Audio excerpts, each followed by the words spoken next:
There's some incredible science behind what makes us all so contagious. So today, we're going to unpack the surprising signals we're all sending and receiving all day, every day.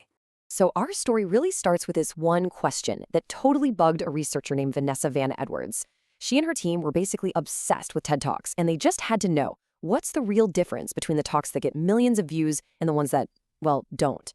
So what did they do? They launched this huge experiment. We're talking thousands of hours of talks, and they coded for literally everything. How the speaker's voice went up and down, their body language, even the clothes they were wearing. They were hunting for that secret sauce, that one pattern that makes an idea go viral. And you know what? They found it. But it was somewhere they never thought to look.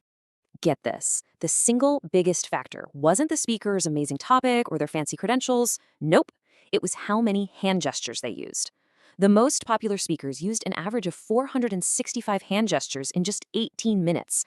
That's almost double the least popular ones.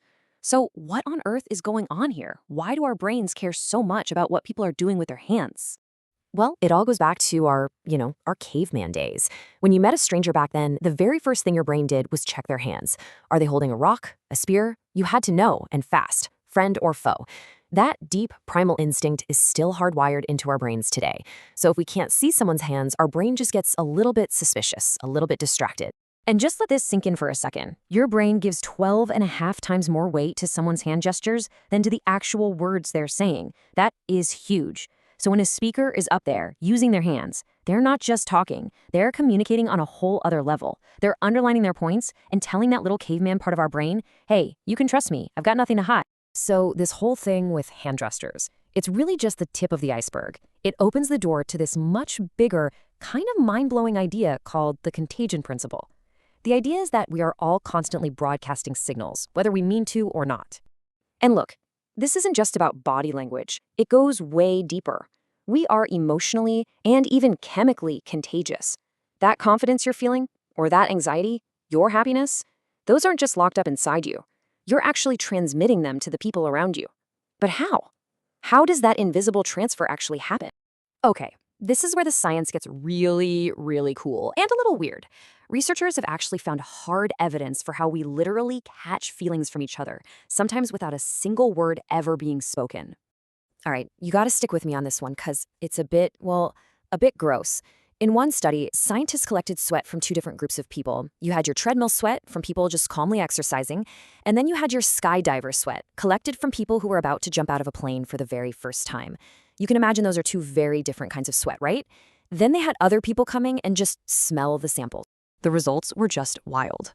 Even though the participants had no idea what they were smelling, when they smelled the fear sweat from the skydivers, the fear centers in their own brains lit up like a Christmas tree. They literally caught the chemical signature of fear. It's proof positive that our emotions can spread on a purely chemical level. So besides sweat, thankfully, there's another way we catch feelings. It's through these things called micro-expressions.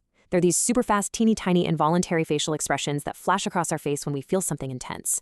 And there's 7 of them, like anger, surprise, happiness, that are totally universal across every single culture on Earth. Let's just take a smile, for example. Your brain is an amazing lie detector when it comes to happiness. A real, genuine smile, what scientists call a Duchenne smile, engages the muscles all the way up around your eyes. You get those little crow's feet.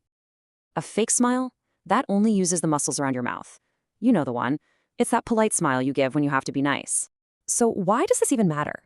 Well, a study in Finland found that when people looked at pictures of those real, genuine smiles, they actually started to feel happier themselves. They caught the good vibe. But when they looked at the fake smiles, nothing. Zilch. No effect.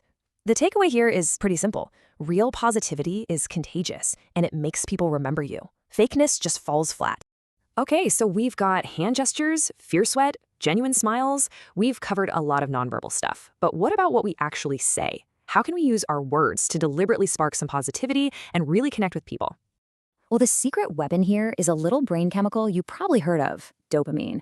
That's the chemical of pleasure, of reward. Our brain gives us a little hit of it when something good happens.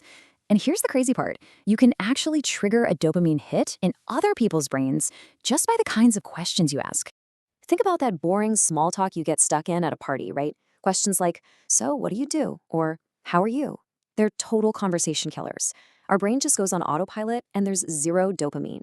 But if you ask something like, working on anything exciting lately? Or got any fun vacations coming up?